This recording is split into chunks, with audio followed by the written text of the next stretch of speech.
Well, come on, little puppy. What are you doing? Oh, what a smarty.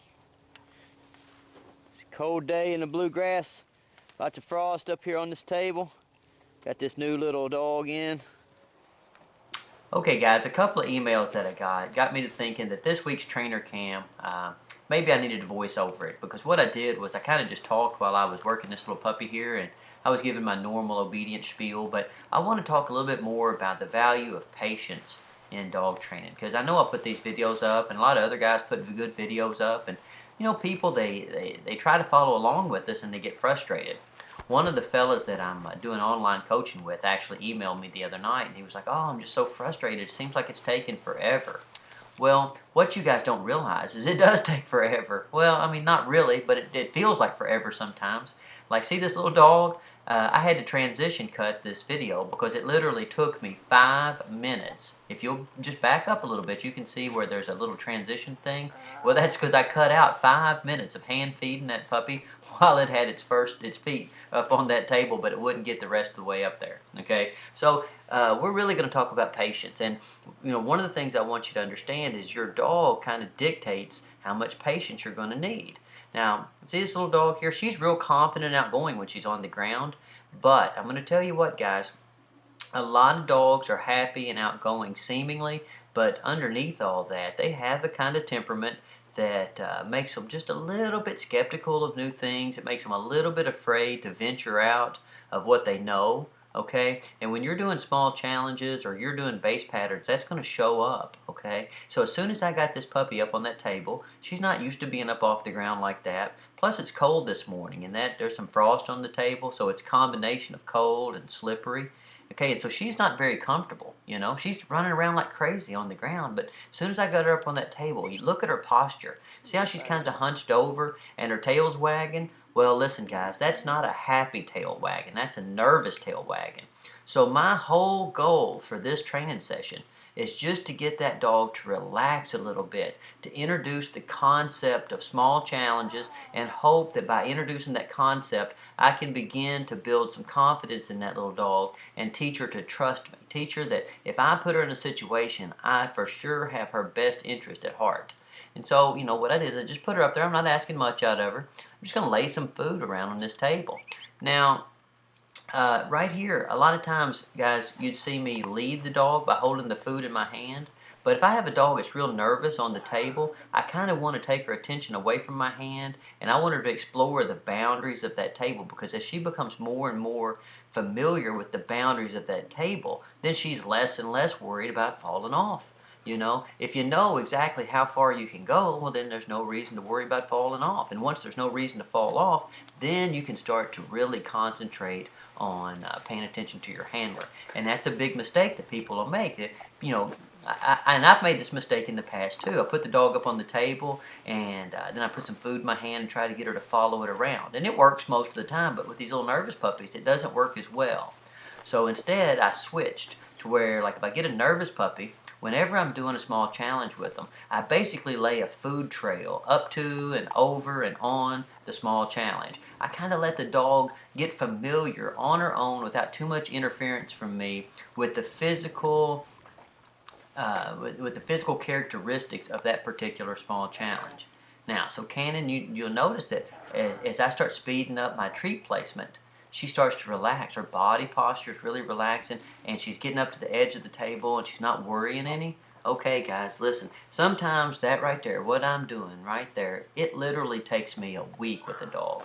Like some of these little puppies that come in here, they're just super nervous, okay? And you wouldn't even know it when you're at home and you're working in your kitchen or your living room, and you think, oh, I've got the smartest dog in the world, but then you go out to the park and the dog gets nervous and won't perform. Hey, don't sweat it, guys. Do not worry about it, okay? It's just something that you have to work through. Doesn't do you any good to worry about it. You just got to keep putting one foot in front of the other. Now, once I got Cannon to where she's pretty cool with being up on the table, I decided to take the leash off and practice putting it on and taking it off. And the reason I do that is because I don't want her to look at that leash as something that's forcing her to be up on the table. You know, guys, it takes a lot of work with a young puppy to make them look at the leash as a good thing. And, you know, I know sometimes it's hard because you got to get up in the morning before work and get that dog walked one way or another. But as much as you can, you know, try to take a little extra time every day and just practice putting the leash on and off. And then, you know, once the dog is cool with having the leash put on, then it's really easy to work on introducing leash pressure and going with the leash. You know, so look here, I got her up there on that table, and I put the leash on, and these other dogs are around, and this is helping her learn to work under distraction. You know, these other dogs are confident and they're cool, and that helps her be confident and cool. But now she has that leash on, and she's not worried. You know, look, those dogs are hanging out, she's hanging out, and I'm pulling on that leash a little bit. She's already explored all the limitations of that table, you know, where a misstep would lead to her falling off. And so this part here is pretty easy, guys. I've got her up there. She's in a place where she's already been successful, and I'm adding one simple element, which is to go with the leash pressure. You know, now watch, I'll put just a teeny bit of pressure on, and there she comes, you know. Now, I want you to also notice, guys, that, you know, while I'm doing this, as much as possible, I don't make the puppies practice in a sanitary environment. I like for there to be things around every day when I'm working with them, you know. Now, it makes the progress go a little bit more slowly in the beginning, but once you get that wheel rolling, then of course it rolls easier and easier every single day, you know. When you just have one dog and you're working them and you go out to the park and there's other dogs around, just prepare to, you know, have your performance suffer, because that's what's going to happen, you know. I just knock all that out in the beginning. I know you guys can't do that because you don't have access to this many dogs, you know. But so be a little bit more patient, or borrow your neighbor's dog if you can. That always helps.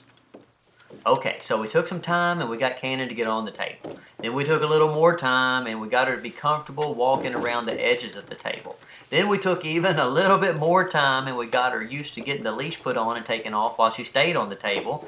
And then we introduced leash pressure, okay? All that went perfectly well. It was cool. You know, maybe took me 20 or 30 minutes of on and off doing that, you know? But I thought, well, all right, she's on the table and she's cool with that. She's seen these other dogs go down the slide a bunch of times. I would like to get her to go down the slide. But then I thought to myself, why get in a hurry? You know, this little dog's going to be hanging out with me a little while, so I don't want to mess things up. I've had a good morning. We've been making good progress. And before I move on to these other obstacles, I want to go ahead and get some experience with the slide, but I don't want to take a chance on failing. So what I did is I just picked my slide up and I put it on top of the table. And then I went back to using a food trail, okay, to get her comfortable walking up and down the slide. Okay, so now tomorrow when I bring this slide back into play, guys, I'll put it back on the table for a few seconds, and then I'll put it back in its normal position, and I'll lay a food trail all the way down the slide.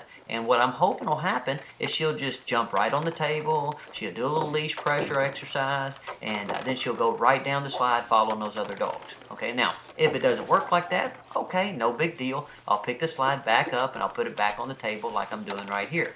Okay, but that's my plan, so be looking for that in the next series of videos. Hopefully, you'll see a dog running down that slide super happy. Oh, you're a fine animal. You're a fine animal. All right, so I loved on the dog for a little while, and then I let her run and play, and then it was time to move over to the steps. Now, the steps is usually pretty easy, guys, because laying a food trail on the steps just gives you a lot of chances for reinforcement, you know. And so I like to kind of go from something hard to something easy, then to something hard, then back to something easy. All right, so what's weird, and you know, people don't understand this, but what's weird about the steps is it's much easier for the dogs to go up the steps than down the steps, right? So look how quickly Cannon walked up the steps, but watch how patient I have to be when I get her to come down the steps, all right? Spatially, it's just a different thing for the dog. It looks way different. They have to use different muscles. The balance points in their body, you know, they're way different. And so be really patient when you're working on steps, guys. And always, if you get the opportunity, work on going up the steps first, okay? Because you go up the steps, see, now the dog knows that coming from that direction, she was successful. And so if she needs to turn around and go back to where she feels secure, which is her starting point, she goes down the steps. Now, you'll notice that just a second ago, Cannon turned around and went down the steps to a place where she felt a little more secure. Well, guess what I got when she did that? I got some repetitions of her going down steps. So then when she changed her mind and she came back up the steps, she went, oh, wait a minute. My body knows how to go down steps. And so even though this side of the steps looks a little different, and these dogs are over there in her way, and the pig's over there picking up the treats that she's not getting, okay, she's still hanging in there. Now, you look at that look on her face, guys. That's what they call conflict.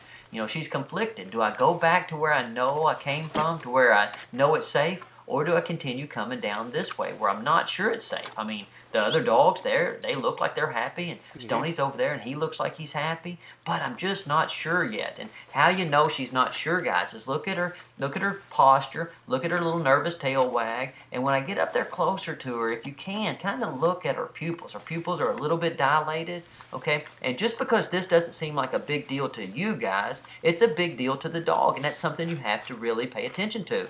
It's not up to you to decide what's easy or hard to the dog.